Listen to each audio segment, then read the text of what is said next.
Hi. Today I'm talking about the importance of how we play harmonies in our music. On instruments where we can play both hands or left hand accompaniment, it may be a harp, it may be a piano where we're doing left hand accompaniment, and how we play chords. So we're dealing today, just as an example, with the three-tone left-hand chord of C, E, and G, or the triad, C, E, and G, or the tonic. So the high tones would be C, E, and G,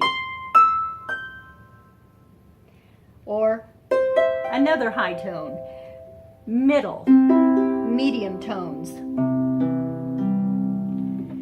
So the very low tones would sound like, okay, so there are the low tones. So I've created a chart, a few charts, and this is the first one to demonstrate my thoughts and my visualization of sound waves and frequencies.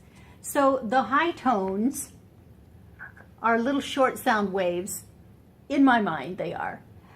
This is nothing scientific. It's my own imagination and how I visualize these sounds. So high frequency tones here, middle, medium frequency tones here, represented by this line, and low frequency tones are the great big granddaddy tones here. So my next chart, again, high tones, medium tones, low tones. That's one I just showed you. Okay, next in line here. So if we're playing high frequencies, they sound great together. But we don't usually play high frequencies as accompaniment. That is if we're playing them all together, not separately, C, E, G, or G, E, C. We play them together. Sounds great. Middle or medium, sounds great. But if we play, here are the medium visual, C, E, and G. And the low frequencies, though, if we play C, E, and G together in a chord, they run into each other. They bump into each other. They get over into each other's space too much, and they sound muddy or muddled to the human ear. Much like in a watercolor painting, if you get too many colors together that bump into each other, the painting starts to look muddy. So here's what we sound like with these lower tones if we're playing an accompaniment. So we don't want that sound as an accompaniment. Only for special effects would we play those. Let's do an FAC. It's still too low. So the tones are vibrating in a way that they're really too close together, which was going to sound too muddy as an accompaniment. So let's talk about what we can do. We see here the frequencies that are compatible with the human ear, or that sound good and fulfilling to the human ear and human emotions. Here we have C, E, and G, and I have them diagrammed as the middle of the piano or the middle of the harp, and I call it medium. Medium tones as opposed to high tones. Medium tones sound great. But when we come to the low tones, in order to still get that harmony of C, E, and G, it's best to leave out that middle one, the third tone. The third tone meaning in the 5-tone scale, which would be C, D, E, F, G. The three tones are C, E, and G. So that third tone, first tone is C, third tone is E, fifth tone in that 5-finger tone, 5-finger scale, it's C, E, and G. So if we leave out the middle one, the third tone, which is the E, we're playing a fifth. That is C and G, and there's no muddy sound. We can play that with a chord, with a tone here, higher on the harp or piano. If we do want to include that third tone, the E, then it's best to put it at the next octave.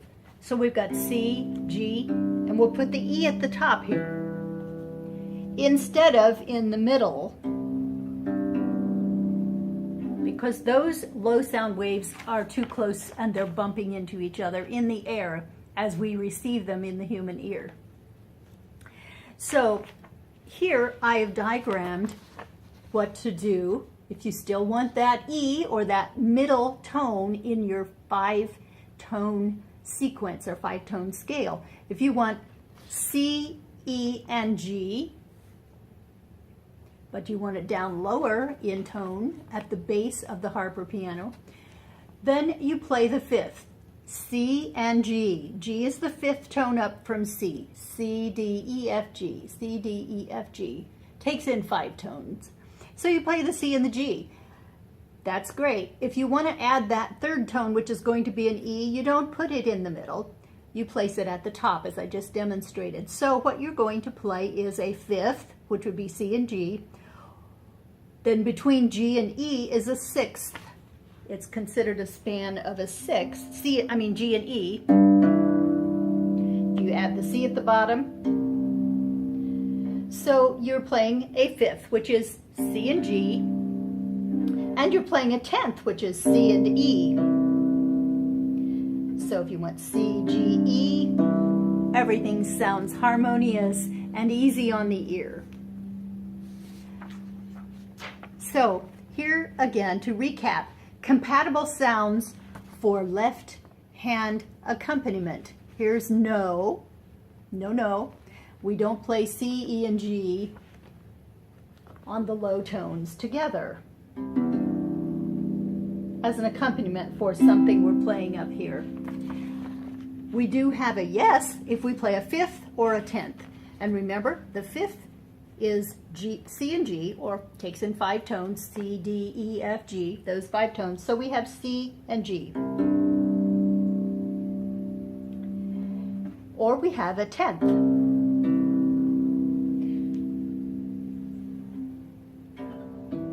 Let's do this 10th. Okay. Fine tuning there. C and E, or C and G. So all 3 of them would be the 5th, which is C, G, and add the E at the top in the next octave.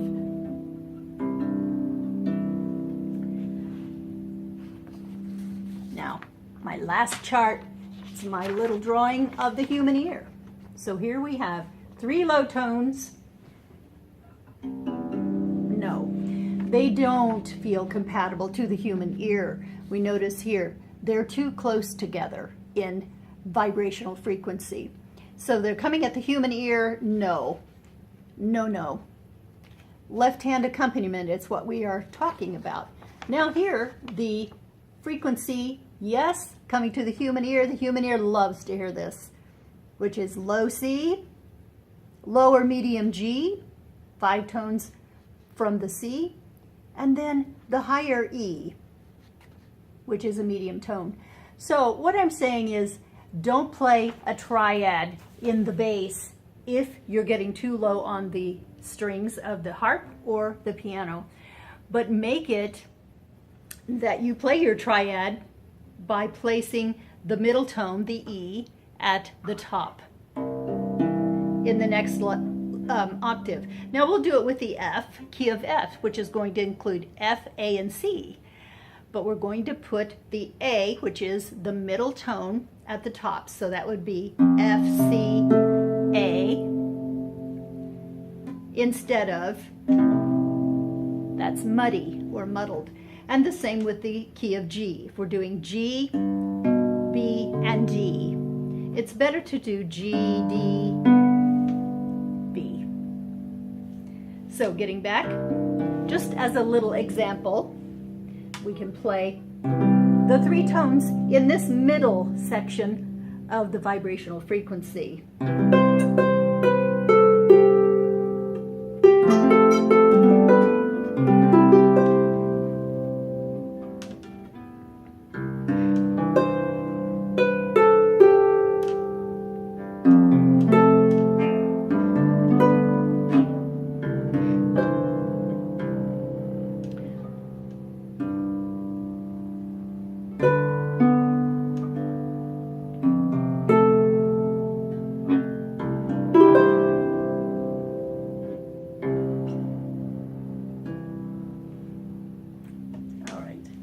Thank you.